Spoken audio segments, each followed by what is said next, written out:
Hi there. You're welcome to Conversations. My name is Mom, Diva Mom, and it's good to be here after quite a while. Today we're celebrating, or talking rather, about girl-child exploitation and trafficking. We will be doing justice to the discussion, and with me in the house are women who will be taking a look at this problem, which actually is a global issue, as I've come to understand, and doesn't even only affect girls, but our focus today is on the girl child. And seated directly to my right is the Director General of NAPTIP, which is the National Agency for the Prohibition of Trafficking in Persons, in the person of Dame Julie Oka Donley. Good morning. Good morning, you're welcome. And of course, the Adora Onyechere. I just wanted to be sure I wouldn't mess up your surname. And of course, Z is with us too. She's a regular face on the program. So thank you so much for being with us. And we will get right to the beginning of the show. The concern, what's the major concern with girl-child exploitation today? Well, as you know, not just in Nigeria, but all over the world, the girl child has always been exploited, mainly in Africa, mainly because of cultural beliefs and practices. For example, in Africa, you know, where you have men, girls and boys in the home, the girls are the ones that are expected to clean the house, to cook the food and do all of that. And then in cases where parents cannot afford education, they tell the girls to stay behind while the boys go to school and things like that, you know. So that cultural practice and belief played a huge role in the exploitation of girls, because now some men grow up to see them as sex tools, to see them as their slaves, you know. So if you look at it very well, that's why most of this exploitation, even though now it's tilting towards boys as well, but mainly the women and girls suffer from this exploitation for sexual exploitation purposes and for domestic servitude and forced labor as well. So it's a huge problem all over the world. You know, when we talk about girl-child exploitation or exploiting the female gender at all, people's minds immediately go to men necessarily doing it. Lately in the entertainment industry, and I noticed that is seeping into the Nigerian entertainment industry culture too, you see a lot of women debasing women in their videos, in my opinion. No. Yes. Because when you bring a half-naked girl to come and wiggle her buttocks and all that, I think, at least where that one is concerned, in the entertainment industry, I don't think women can say anything about, oh, men have turned us into sex toys and all that. I don't know, is that just my perception? Well, in the entertainment industry, I don't think it's men have turned us into sex toys. I think we have turned ourselves into sex symbols. And in Africa especially, where there's a lot of poverty, we tend to feel like, oh, if we make ourselves into these sex goddesses, we stand a chance of gaining wealth, with forgetting that there's pride and dignity attached to it. So in the industry, it's not the men. We're our own problem. We're looking for things that are bigger than ourselves. We're looking for the wrong attention from the wrong people. So when I watch music videos and I see them with these little toothpick things, I'm like, where are your family? Don't you have a mother? I'm always like, watch TV? There must be an orphanage somewhere that is churning out these girls, because their parents must not be alive if they are Nigerians, or maybe they're shipping them in from other countries or something. But they're Nigerians. Yes, that's good. But the truth is that it's the men that, you know, give them this idea that, look, you have to strip naked for this video to sell. And if you're not ready to do it, there's so many others that are ready to do it. And they're not going to give you a role to play. But like she said, yes, like she said, I mean, the girls disrespect themselves, because if every girl turns down that request like this, they will begin to see why you need to put clothes on girls dressing, you know, decently. And you know what baffles me? when I watch these videos, I find out that even the men that are in the video are fully dressed, even with a jacket on top of the shirt. And then this woman is naked and dancing. And when I ask questions, they tell me sex sells. Absolutely, that's where I was going to come in. I think it starts from what we want to put on our media. The media has a lot of role to play here. I think if you look at the kind of music that sells and gains publicity, you find out that a lot of producers, even in the music and the movie industries, will tell you that, well, people all over the world are looking for things that can entertain them. And then, quote unquote, men are entertained by what they see. They will tell you that sight is first for them as a music company or as a producer. And so when you're looking at the sight, you're looking at the sound, what is the thing that sells the sound? Is the things that portrays the music. And that's why you see a lot of people would use video vixens. And what I also think I'm more worried about are the agencies that have database for these girls. People who pimp them, people who manage careers of video vixens. Yes. What are you promoting? Are you promoting a woman who can wiggle her buttocks on a music video, or are you promoting sexuality through the wrong model? Again, it also goes from our mind and our language system. I mean, a man will see a girl and say, you look sexy. I find that offensive. I find that offensive. I find that very offensive. I don't know from the language system, So from the language system, you know, you find out that women already have some sort of connotation in their mindset that they have to look a certain way, behave a certain way. If not, there is no acceptability. You know, you have to be curvy, you have to dress in a certain style. You know what's trending, and you find out that even beyond the TV, what you find on social media is what also depicts what people wear in real life. So going beyond that, going back to issues of exploitation, I think it starts from the society in itself. From the, what do we demand of our music videos? What do we demand of our artists?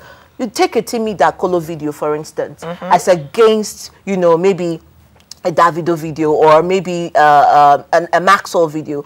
Timmy sings social, psychological songs, you know, welfare, inspiration.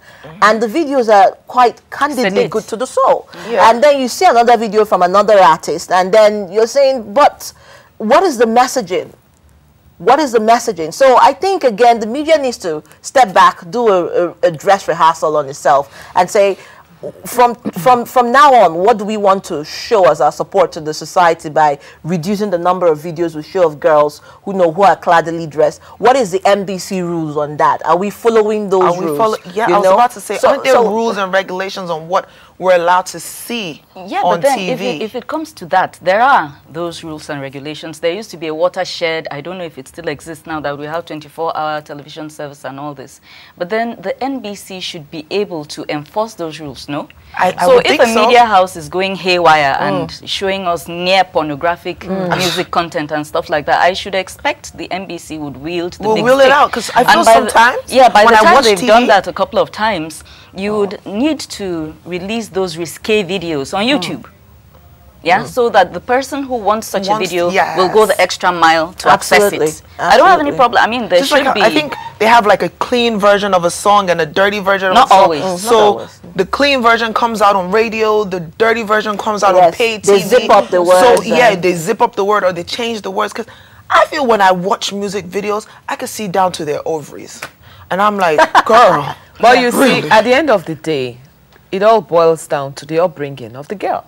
Because there's no way anyone can offer me anything to dance naked. Which is the reason why I was saying that, is it possible, in agreement with Z, that there's an orphanage somewhere that is churning out? Because when I say orphanage, I'm not trying to denigrate orphanages in the real sense of the word. I'm not even trying to suggest that that is what they do. But because of our cultural values, I find it hard to believe that a girl whose parents or even one parent or any blood relation is still alive will go on TV with maybe sometimes just and they literally just like put tape. They cover it with tape. So I understand. Are your parents in one deep dark village somewhere that electricity has never reached? Are they okay with it? Possibly. Are you earning so much that they don't mind? I really don't get it. But the point I was trying to get at was, can we still afford to keep pointing fingers at men when there are female music artists using girls like that too? It has become a mindset thing. It has become something that's allowed. It's like it's acceptable. Norm, yeah. It's not because there are very few that complain about it. You don't hear the noise. There are more people that accept it, so it's like it's okay. Who are you when there are 10 people that accept it and you're the only one that's screaming no, no, no, bloody murder? Your opinion doesn't matter because we got 10 other people that want it. We have 10 other people that will pay for it. So when everybody comes together and has one voice, I'm sure they will come to make a change. Even when it comes into the fact of sex trafficking. When you bring me, even in our houses now, you'll go to people's houses and you'll find that their domestic staff is a 10-year-old girl. And I'm wondering, what can a 10-year-old girl do? What strength does she have to take care of your children, cook and clean your house? Like, that's slavery. When we come together and we say, no, you're not going to bring me a 10-year-old child, return that child and bring me a grown adult that knows the difference from right and wrong, you will see they will stop bringing you those kind of kids. They will stop taking them from their parents and bringing them to the city for money. You also brought us down. I think also beyond just looking at NBC, the agencies, institutions of government, you know, and I'm talking about both schools. You even find schools where pupils wear makeup. You know, they wear makeup and then pack their hair back. And yes, I've seen that a couple of times. Days ago. And I'm like, what sort of, you know, upbringing is the mom encouraging at that age? You know, because the child is already making impressions with her looks, and she already feels, you know, makeup makes me more beautiful at that age. I don't have anything to do. I don't have anything against makeup, but in primary school, a child should be focused on being a child. In primary school, and growing through, you know, the rankings of enjoying that childhood. When a child begins to wear makeup, you know, look at wearing miniskirts and, you know, perming their hair and, you know, doing the hair gel, weave-ons now with closures. You've automatically, you know, taken the ideology of childhood from that child, and it goes down to also the society. In terms of exploitation, I think even before we look at the issues that happen in a larger context, exploitation starts with the mindset. It starts with the people around those people. And it also goes to show how the society accepts those norms. And that's why you find more people are exploited, trafficked. More girls are willing to, you know, go to Italy. More girls are willing to go into prostitution across the borders. More girls are willing to be, you know, used as domestic aids. And you find out that it starts from the childhood. It starts from the upbringing, the mindset. You know, I mean, government cannot come to train you in your home. You know, the parents have a major role to play in bringing up their children, you know, in putting in these, you know, right way of thinking, these values, the right way of doing things into them before they go into the society, you know. So we have a major role to play as parents. So meanwhile, Dame Julie, actually the only reason I went into the entertainment industry is because that hardly ever gets discussed, and I do see it as a form of exploitation, and I think we all agreed on that. And really so I think the number of people who think that are not so few, after all, if so many of us, if all of us seated here are not amused by it. However, which cadre or which class of society are most likely to fall into this trap of the girl child being trafficked? Lower class. Everyone. That's what I wanted to be clear of. Anyone can be trafficked. Please anyone explain how or why. But the most likely candidates are the lower class. The truth is that anyone can be trafficked, but the most vulnerable are those in the rural areas, because most of them are uneducated and have little or no access to the internet or, you know, social media. And very little exposure. And so it's easy for these guys to go there to the rural communities and tell them, look, I can take you out of the country. Most of them don't even have international passports. They've never been out of their communities. So they can go to them and say, look, I can get you a passport to travel out of Nigeria and get a good job for you. And they're excited. And of course, some of them, their mothers are poor. And so they're like, oh, you know what? I have 10 children. I can't even take care of all of them. You can take as many as you want out of this place. then it will also interest you to know that even girls that are in the university that you expect to be learned and know better are also trafficked. They abandon their school and they go with these guys. Yeah. Yeah. Because there are even bankers that work in the bank, abandon their jobs, sell everything they have, and they get trafficked. So you see, anyone can be trafficked. At the end of the day, it boils down to your mindset, your upbringing. Most of the victims that are trafficked are victims of their upbringing. At the end of the day, it boils down to your upbringing and your mindset. You think that anything outside your country is the best. You don't believe in Nigeria. You must believe in Nigeria first, and believe in yourself. And it will be very difficult to be trafficked. But again, on the other side, I also find, I know that we have agencies like NAPTIP, which is yours, and then NOA, you know, orientation. How do we do national orientation? How do we do sensitization? Because a lot of these people, you know, like they say, ignorance is bliss. If you don't know, you thrive in it. So a lot of the people are in the rural area. How much of the information, how much of the sensitization gets to them? Because they have been co-opted into a system that they are not aware that is evil. And so it's something they have grown into and they understand. So if a mother says, okay, at the age of 18, you're ready to go to Italy, and in collaboration with a family member, takes this girl without even having a passport, like she just mentioned, what is the orientation that is given to them at such a level so that when people like that come to them, it's easy to say no. It's easy to say, I'm more informed. I have a right to say no. I do not want to be a sex object. I have a right to say no because I think I'm of age to resist. I have a right to say no because I'm underage. How do we look at the messaging? I think the messaging system, I think, is something that we need to look at. NAPTIP has embarked actually on a massive awareness campaign, and we're doing a lot of things in the rural communities and even in the urban communities. What channels are you using? We go to the communities and we do an awareness sensitization. We engage, you know, the community leaders, and we have town hall meetings, radio, TV, everywhere, you just name it, you know, adverts and all of that. And of course, I expect the National Orientation Agency to also be doing these national orientation programs. I think there's something on Nigeria First or something like that. So all that is part of it. That is one. Number two, right now we're almost concluding. We're actually waiting for the final approval for the trafficking in persons curricula to be infused in the primary and secondary school curricula.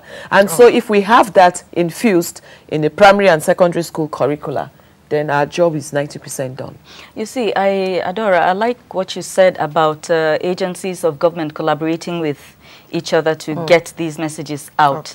I do have a reasonable amount of experience with community relations. And I know that frequently, if you pass through the faith-based systems, you get much more mileage. For instance, if you go to a Christian-dominated area and you work with the churches, the predominant denominations in the axis, and get either the priests or the pastors to make it part of their regular messaging.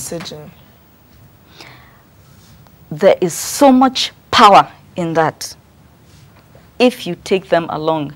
If you're able to sell this in the Muslim-dominated areas, you go with the imams and all these people and get them to start talking at the end of the regular service, sermon or whatever, before everybody disperses, or maybe at the beginning before you actually start the day's sermon. You talk about it, you alert them to the dangers, you tell them about the methods that will be used by these scammers. I don't know what to call them. NAPTIP is doing that. As a matter of fact, yesterday we were at the National Mosque. And there was a sensitization at the National Mosque. On Sunday, we are going to have a Thanksgiving in St. Matthew's Anglican Church, and there will also be a sensitization that I am going to give. So yes, we are partnering with all the faith-based organizations. We are partnering with the CSOs. We are partnering with NGOs. We are partnering with the media. Like I said, it's all of society and all of government. It's not just about the federal government. It involves the state government, the local government, everyone in society, including you and I. Everyone is involved. So how do you determine, have you just taken a nationwide approach, or what's the approach that you're using? For instance, I think that I could be wrong, but I think that the trafficking situation, the issue with girl child trafficking is worse in some parts of the country than others. That's what we keep hearing anyway.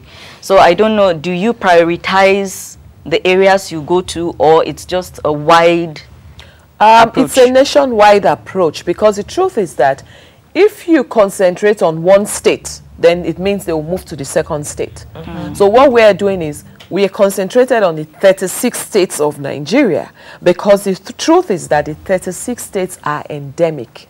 If they are not endemic within Nigeria, they are endemic outside Nigeria. So all 36 states are endemic. What does that mean? Benue State is terribly endemic. When you say endemic, like, because I think more along health. In human trafficking, that means their states are the rate of human trafficking is very high in all 36 states. Okay. Benue State, Plateau State, Kaduna State, all the states. There's none that is free. You know, for example, now, if you have girls from a particular state in Spain, you have girls from another state in Italy, you have from another state in... So that is not to say because girls from a particular state are found in one country, then it means that why does that wind up being such a prominent story? There's a history, because, for example, if Adaora goes to Italy, for example, she's likely to invite her friends, her relations, Italy, because that's where she has a base. So everyone starts gravitating from that state towards there.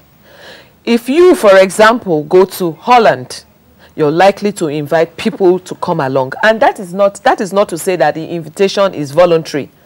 Most of the time, they are under, you know, they are forced to invite family members and friends. For example, if a girl is being trafficked in Italy, for example, they tell you, how many sisters do you have? Tell them to come over under gunpoint. At gunpoint, you must invite them. Then to make those girls believe that you're enjoying life to the fullest, they will send like $100 to them and put you on the phone. Put you on the phone. And tell, oh yes, tomorrow somebody is coming to pick you up. You have to come. Life is good. When the sister arrives, she says, wow, is this it? So they make you recruits all your family members and your friends and everybody. That is why in a particular country, it's like when you go to another country again where somebody from Delta has been trafficked, it continues that way. And that's what happens. So which of these foreign countries are are the biggest culprits when it comes to things like this? We are all aware of Italy. In Europe, Italy, Spain, the Netherlands, Germany, even in Russia, in almost all the countries, I can assure you. United Kingdom, USA, all over the world. Saudi Arabia, Oman, Dubai, Egypt, West Africa, Ghana, Burkina Faso, Cote d'Ivoire, Togo. You have it's everywhere.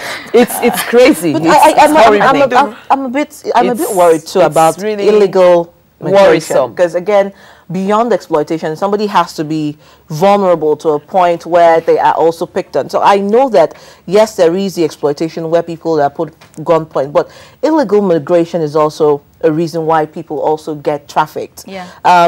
I don't see, because I was listening to the radio this morning and somebody said something, the remedial process of stopping human trafficking should be from creating jobs, you know, creating infrastructure, the economy. But other countries do have these issues as well. I mean, how is it that Nigeria is so spectacular in being singled out on the issues of illegal migration? And why haven't we been able to actually take the stand in nipping it in the bud? I feel, you know, because Nigeria is so densely populated. Yep. The government cannot create as many jobs for individuals. Every day, there's somebody giving birth to a child. There's somebody that has 4 wives that all 4 wives pop out. So he has 20 children with 1 income and community that's not supportive. And they're looking at the greener pastures in another country. They find a way one way or the, whether they get tourist visas, they go and visit, and it's like, I have arrived. I've gotten to that America. I'm not going back to Nigeria. I'm staying here. Over there, they don't know how, they can't track every single person. They move from being tourists to permanent individuals illegally. Then they go into, how am I going to fend for myself? I can't get a job because in order to get a job there, you need this. What's the next best thing to do? What's the oldest profession in the world? You go into that. Nobody begged you. You put yourself into that situation. You have a home. You have somewhere to come back to. Even when the going gets tough in Nigeria, there's somebody to bail you out, no matter how little. So others would, I think others would beg to differ on that, because I have watched the influx of illegal migrants brought back to Nigeria from Libya. I've heard stories, those who have been brought back from Germany. And when you listen to them, I don't know if I'm right. Yeah, I want to separate prostitution, like Z talked about, they go into prostitution. I want to separate prostitution from sexual exploitation, because a lot of people are confused. They mix it up. They mix it. When you're a prostitute, you do it yourself. You get paid, and that's a trade. But that's how it when starts. you are sexually, no, it doesn't start with prostitution. Some people do start with, some start people, as the prostitute and become the pimp. Some people are prostitutes. That's different. Those are two different things. I want us to separate it. Those who go into prostitutions, work for themselves, get paid, that's different. Now we're talking about sexually exploited victims for the purpose of prostitution. Now these guys think they're actually going there to get a good job. And that's the impression they are given, right? As a result of their irregular status. That's why they're easily trafficked, because they are vulnerable. Yes, they don't have papers, they don't have anything, they don't have the legal right to work, the legal right to stay. And then these traffickers come along and say, you know what, I can give you a good job. And they believe that they're actually going to give them a job. Because no one in his or her right senses will be told that you're going to be trafficked. That means 10, 20 men or women will sleep with you a day, and every penny will be taken from you.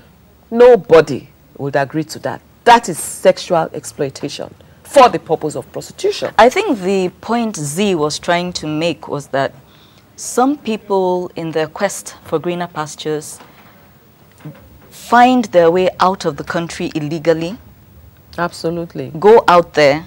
And then because they are not well equipped to deal with an extremely well-organized society where everything is done with T's crossed and I's dotted and everything, they wind up putting themselves in a position where they are exploited. No. They bring others into that. They become, like, that's what I was saying, they become, some of them become pimps where they will convince you, like, oh, you know, come, I'll give you this, I'll do this for you. I agree with you. Those are different scenarios altogether. Okay. Some people travel and think they can get jobs, and maybe when they get frustrated, if they are even lucky, they become prostitutes, they get paid for their services. But for those who do not want to be prostitutes, do you understand? Yeah, there are some who don't want to be prostitutes, and then they get caught up and tricked because they are given the impression they are going to give them jobs in the restaurants. Not that they are going to be prostitutes. They'll be nannies or something. And then they get hold of these girls who don't have freedom of movement. They cannot get outside of where they are camped.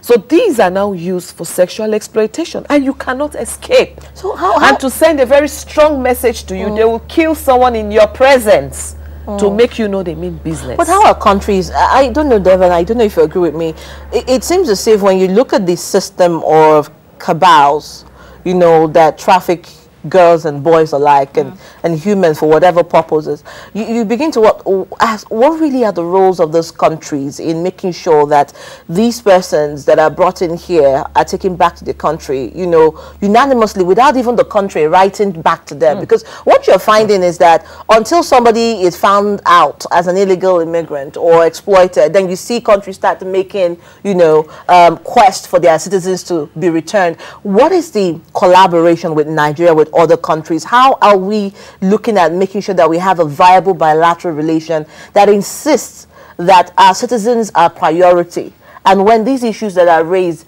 they are brought back even without, you know, all I say this because I saw what happened in Libya.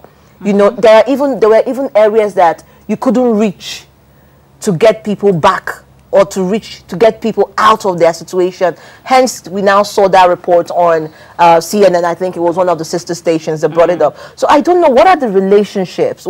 How do we remove the veil and see the system for itself? Because you have people who are involved at the highest echelons of the society. That's what I keep hearing. The cabals are usually, you know, funded by big people in countries. For instance, in Spain, it's a criminal network gang. It's a crime. So it's like a mafia.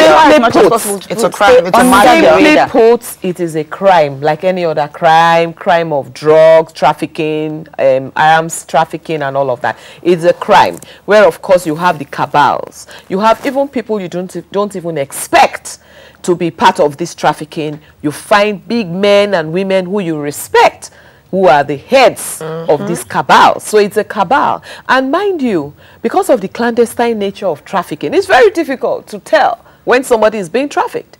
Migration is not a crime. It is when it is irregular that it becomes a crime. And then when it leads into from one crime to the other. So there's no way a government would foresee that my citizens are going to be trafficked, because I can travel if I like. But when I overstay my visa, I become an irregular migrant and I'm vulnerable to being trafficked. Of course, we have bilateral and multilateral agreements between countries. For example, when victims of Nigeria at the destination country are seen to be trafficked, then that government can write to NAPTIP and say, we have 10, 20 girls from Nigeria who we rescued and we are going to repatriate them back to you. And then we pick them up. And of course, when at the destination country again, one or two suspects, Nigerian suspects, are going to be prosecuted, then they write to NAPTIP.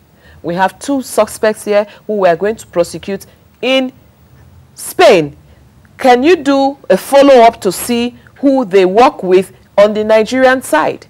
So while we are prosecuting the Nigerian side, they are prosecuting that side. Okay. And if he's a Nigerian citizen, I can now request for him to be repatriated back to me so that we can try him in Nigeria. So what relationship does, which ministry does NAPTIP directly relate to? Ministry of Justice. Okay, Justice. But what That's about our supervising ministry? What about Foreign Affairs? We're not under Foreign Affairs, but we liaise with Foreign Affairs, Ministry of Justice, every relevant parastatal or ministry we have relationship with. We work with virtually everyone. Now, I was able to establish that although the most vulnerable are automatically those in the rural areas, they tend to be the most vulnerable, and nobody is totally excluded from becoming a victim of this. One thing I need also to find out is which demography is most likely to succumb to this, should I call it a temptation? Because they come with a very flowery language now. So which demography? Is it the young, the very young, middle-aged women also likely to fall victim? Have married women ever found themselves in this situation? Married women who are really starry-eyed about the Oyibo life. So I want to know which demography is most likely to succumb. Between 16 to 25, that age group, you know, you have the young and restless, you know, and, you know, because of their mentality, you know, that, oh, I'm going abroad, that's the life. Oh, I'm about to make it. Yeah, so that age group, 16 to 25. Then, of course, you also have the middle age group too. Women, widows, single women, divorcees, single women who think, okay, somebody comes and says, you know what, I can get you a job in a restaurant in Ghana, or I can get you a job as a nurse, or I can get you a job as a caregiver. They are ready to roll, you know. So we have different age groups, you understand? It all depends on what the need is on the other side of the ocean. You know, so that's just it. You know, that, like I said when I came in here, anyone can be trafficked. But, you know, most of the time, your mindset, you know, your mentality helps you. You know, because somebody comes to you, for example, and says, you know, there's a job, you already know. You see the signs. No, I'm not interested. Who tells you that I'm not happy in my country? I love Nigeria, and I cannot live anywhere outside Nigeria. Nigeria is the place to be. It's difficult. But when you think, oh no, if you go abroad, life is better and the other side is greener, then of course it's very easy to be trafficked. Kevin, I don't know how we look at, I don't know, but I feel that there is very, we're still a far stretch from intelligence in Nigeria, especially with gathering information on issues concerning cabals and those who are taking people out. For instance, take a drive through Area 3, you know, you would see on posters, you see posters, if you're looking for a job in Turkey, please call this number. It's all over. Or I can get you a job in Dubai, call this number. I don't know how it works. I tried calling a number once, just to, out of curiosity. And I called a number. The person said, oh, I'm in Kaduna. Can you come to Kaduna? I'll pay for your transport to come to Kaduna. It. Those are if you pay for my transport to come to Kaduna, I'm thinking, okay, how do I repay you? How do I repay you for that? Because nothing is free. So I said, okay, can you meet me halfway? Is there any way we can meet? He said, okay, you can come to Abuja. I should meet in so place. But I got to be paranoid. I got to be scared because the number just kept buzzing me after that. Oh, yeah. It kept buzzing me back to back, till I had to block it. You had nibbled and they needed to make sure. Yes, and so I sort of sensed that this was a conduit pipe. Absolutely. This was a cabal. This was somebody who was willing to traffic somebody. And you imagine the numbers of those posters across town. Yes. And how many jobless people have fallen victims. People. So I think it's something else I think NAPTIP might have to look into. Because all these people that just go about posting things on the walls and saying, call me on so time, you will get a job as a chauffeur, even on the internet, as a restaurant. I see it on. And I'm like, how do people not have conscience? No, I'm going to ask you a question. What did you do about that? Well, I reported it. We did a big story on it, and the problem is that you cannot actually even go to when you get to Kaduna and somebody sees you in a group with a group of people. They are also going to know something is wrong, and perhaps I also sense that they would be at a distance watching you. But did you report it to NAPTIP? Oh no, I did not. So you see, yeah, but she worked as a journalist. No, but you see, that's the problem with Nigeria, because when you see something, you must say something to the appropriate authorities. Because you saw something, you actually even went a step further by making a call. So you should have called NAPTIP immediately. A lot of people are not aware of NAPTIP. That's maybe like for me. No, we didn't have a NAPTIP that we have now. We didn't even have a NAPTIP that we have now. That was a couple of years. Has always been there. No, there was no system of enhancing relationship with the public. What we're trying to say even when we did the story, NAPTIP was just another government name.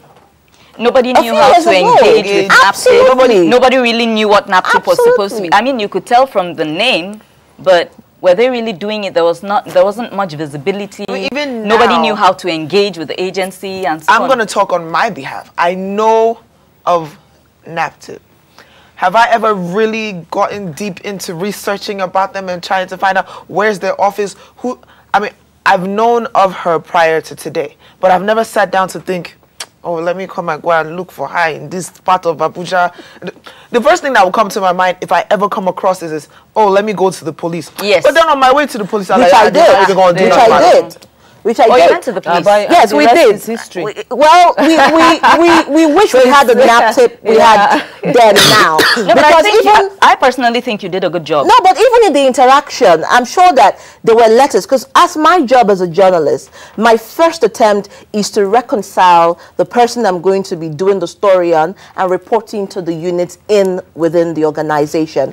The organization writes to the police writes to NAPTIP. There is a bureaucratic relationship that you have to follow through. I can't just get up on my own and just call NAPTIP and walk through. Well, because at that time, even if you wanted to call, who do you call it? The NAPTIP of then is different from the NAPTIP of now. The NAPTIP of now is a shining angel. You want me to blush? No, what we had before is not what we have now. So yeah, but I think in addition to all the sensitization efforts you're making, I think social media should be exploited.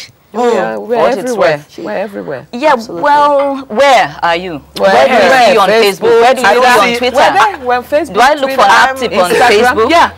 I've never seen a NAPTIP ad. You have to look for I've never seen on Instagram, and I am heavy on Instagram. Nowhere. My life is on Instagram. I've never for one day opened up a blog and I saw a post about NAPTIP or a contact number of, and No, this is me talking from like a socialite standpoint. You never went to look for naptip. I'm saying like nobody goes to check. Nobody looks for Nigerian police on Instagram. But guess what? It is there. There's something that happens that Nigerian police will post something. We look for them. My dear, they look for them on Twitter and they drag them like no man's business. But you see, nobody looks for naptip. Nobody knows where to find naptip. Like I said, I'm a big Instagram person. My life is on Instagram. My business is on Instagram. My followers, my fans, they're on Instagram. I'm always constantly checking, and not even once have I seen a blog that has posted something for, let's use the biggest blog on Instagram, Instablog. I've never seen them post something about naptip. I've never seen, now Instagram has this sponsored ad. I've never seen a sponsored ad on naptip. So, and that's somebody like me. Let's not talk about somebody that's not really that into it. I feel naptip, kids are on social media now. We are all about, yes, I'm a kid. We're all about Instagram, Twitter, Facebook, We're looking, it needs to be there even when we're not looking for it. They need to have sponsor ads. They need to pay all these blogs that are buzzing. So when these things are happening, the first thing that comes to our head is naptip. Let's contact naptip. I know of a situation where I've been to somebody's house and the maid was burnt with hot water because she didn't properly iron her boss's children's, and the woman literally boiled like a pot of hot water and... Where is the woman? Please, send the report to me immediately. No, this was like 2 years ago. It doesn't matter. And a friend of mine and I went on this big campaign and fight, and apparently the woman knew somebody in police. So it was who knew the biggest person in police station, who knew the biggest politician. So trust me, so we were pulling back and forth. naptip, she would have gone in for it. And it's not late if you tell me, if you report to naptip. But you see, coming in where Z left off, there are certain government agencies that are always running around in the back of our minds. NTA, NEPA. NEPA will always be NEPA. I don't care what they call themselves now. It will always be NEPA. It's always NEPA. Police force, the army, and all this and all this. And then there are these other agencies that maybe because they are younger, have not quite fully registered in our subconscious. You know, there are certain things. When you think television in Nigeria, you still think NTA at some point. Yeah, of course. When you think radio, your mind goes to FRCN. When you think anything electricity, you're thinking NEPA. You're not even thinking PHCN, you know, and so on and so forth. naptip has not gotten to that point where it has registered. Where it registers in the back of our minds that, okay, this thing is the kind of problem that automatically links to naptip. It hasn't become second nature to us. It hasn't become second nature to us. It's a distant relative. That's probably a challenge that you need to take up. And since this thing is such a huge problem, I didn't know the magnitude of it until you threw light to it. In fact, before the program started, you said even boys are being trafficked nowadays. It's not just a girl thing anymore. The only reason we focused on girls is because that's what we're talking about. That's what we're talking about. So there is need for people to know what exactly it is that naptip is concerned about. Where does naptip come in? Is it at that point where we're absolutely certain that this person is being shipped outside the country on false premises? Is it that housemaid in the house that is being abused no matter what her age is? Where should we automatically start thinking naptip? And how do we access? Okay, I've seen this thing, I want to report it, possibly anonymously. Yeah, we have hotlines. We have hotlines. And naptip, you know, apart from human trafficking, it doesn't have to be when the person has been trafficked. Which is what most people think naptip is about. If you sense that the person is likely to be trafficked or about to be trafficked, you can report to naptip. Even when you see that there are people who have young girls or boys as house helps, that's child trafficking. That's child trafficking. You report to naptip. Where, for example, she gave an example where someone poured hot water on a child. You report to naptip. Where you have violence against any person, whether a child or an adult, if her husband pours hot water on her, you report to NAPTIP. We'll pick Isn't him that up. a human rights So, issue? no, Violence Against Persons Prohibition Act. I don't know if you've heard of it. Yes. It's mandated with NAPTIP has the mandate. Oh, I thought it was a human rights... No, it's with NAPTIP. Oh. Yeah. So, Also, apart from trafficking, we also deal with violence cases. Rape, NAPTIP. Not human rights. Female genital mutilation is NAPTIP. Oh, wow. Yeah. So any kind of violent any act time of violence, any against type of anybody, you report to NAPTIP. I think the human Incest, you report to NAPTIP, where fathers are abusing their daughters. Yes. And that's report to also pretty NAPTIP. rampant nowadays. Yes, it seems. you report to NAPTIP. So all of these things you report to NAPTIP.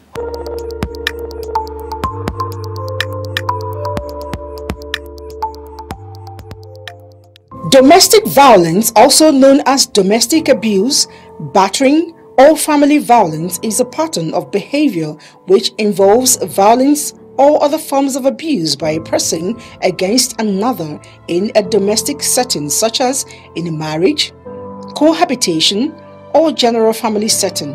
It ranges from physical, verbal, economic, religious, emotional, reproductive, and sexual abuse.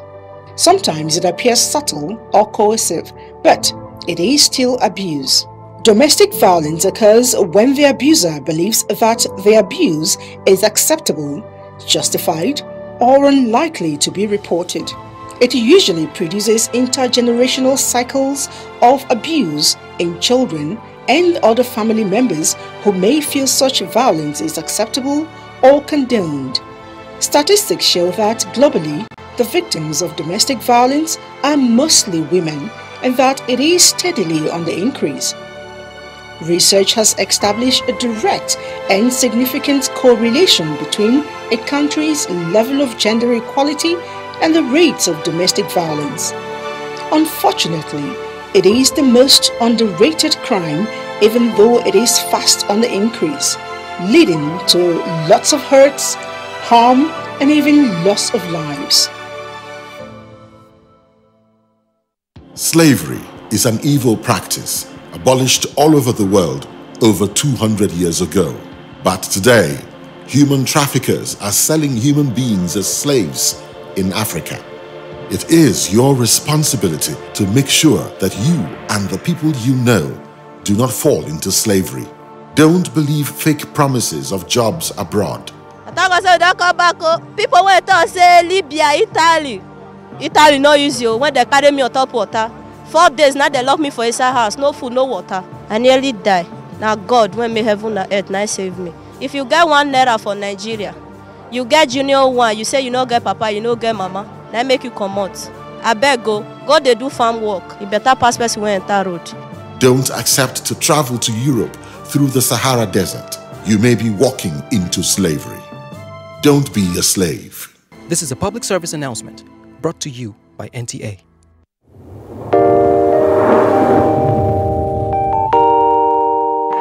When there's a child out there that's not getting the same that your own child is getting, the difference will tell, and there will come a time in the society where that child is going to take his pound of flesh.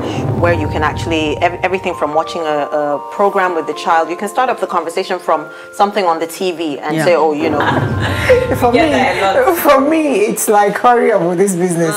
And the other one said, Auntie, it's not about me, it's about the guys, they're not ready to marry. Yes. If she wants to ask something, no, I know my mother very well. In fact, the most interesting one is when I put up pictures on WhatsApp, you know, Snapchat filters and all that, she will call me, remove that picture. There was a day I got tired of all that and I said,